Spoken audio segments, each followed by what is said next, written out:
My first ever serious BF always denied having any intimacy me BC, he wanted to save it for marriage.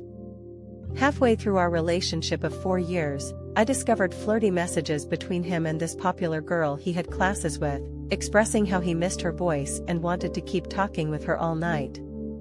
I confronted him and he put distance between them, but slowly I would catch them alone together or sharing inside jokes or poking fun at me together in front of our mutual friends. Eventually, we ended up drifting apart due to immaturity on my part and lack of commitment on his. I was obsessed with this kid and it hurt so bad when he dumped me that I was inconsolable. Well, I came to find out that towards the end of our relationship, he was already with this girl and she had dumped her boyfriend for him as well, her BF happening to be his best friend. It was a fucked situation all around and I thought I would never find someone as talented, handsome, charismatic or attractive as him again.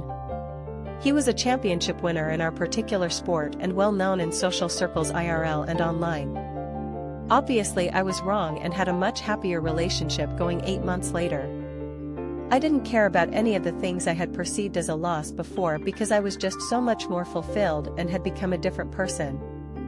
So, I was sitting in my then BF's car watching YouTube on my phone while he was running an errand when I got a phone call from a number I didn't recognize. When I answered, I couldn't recognize the voice either. I had made so many new friends after leaving that I figured it may have been someone new I met that I hadn't saved. "You don't recognize my voice anymore? It's X." I was very surprised that he had called me and even more surprised to hear how sad he was I didn't recognize his voice.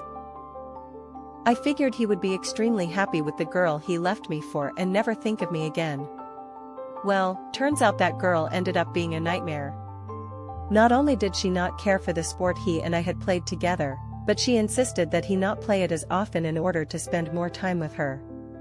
She only cared about topics that she was interested in, and it turned out that they had very little in common. The jokes she had laughed so hard at while she was trying to impress him while he was dating me were not landing at all when she was finally with him, and instead she would roll her eyes.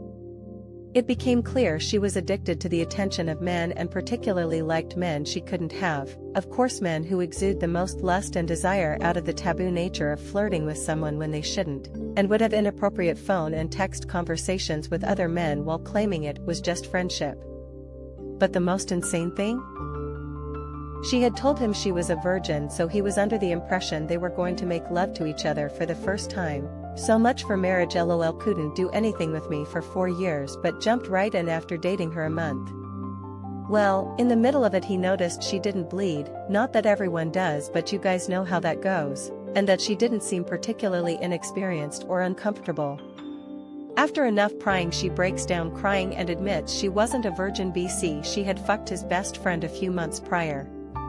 He was so mad he left her house immediately and the relationship deteriorated to the point of breaking up. So, he ended up trading his virginity to a liar and a narcissist. A couple months after that is when he ended up calling me and telling me all of this. Of course, he asked me how I was doing. I kinda felt bad for him, but I can't say that I cared too much. I was so much happier being out of that relationship that I hadn't realized how miserable I was until he dumped me. So, all I had to share was positivity and joy. He asked me if I was seeing someone and I said I was. Then, truthfully, I had to go because I was going to go to a get-together with my then boyfriend and cut the conversation short. He seemed so shocked that I did that because when we were together, I hung on to every word and he was the one who would say he was going to bed / had to go / was busy. He was actually talking to the girl LOL. He insisted I keep in touch and to please be his friend.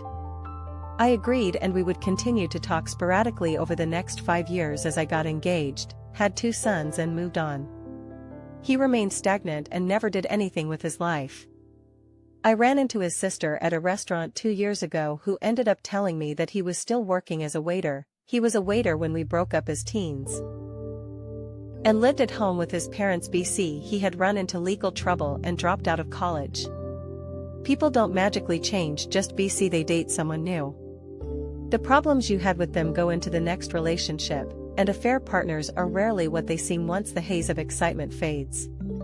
Just live your life and seek your own joy without comparison and you won't ever care about titles, looks, perceived charisma or whatever else.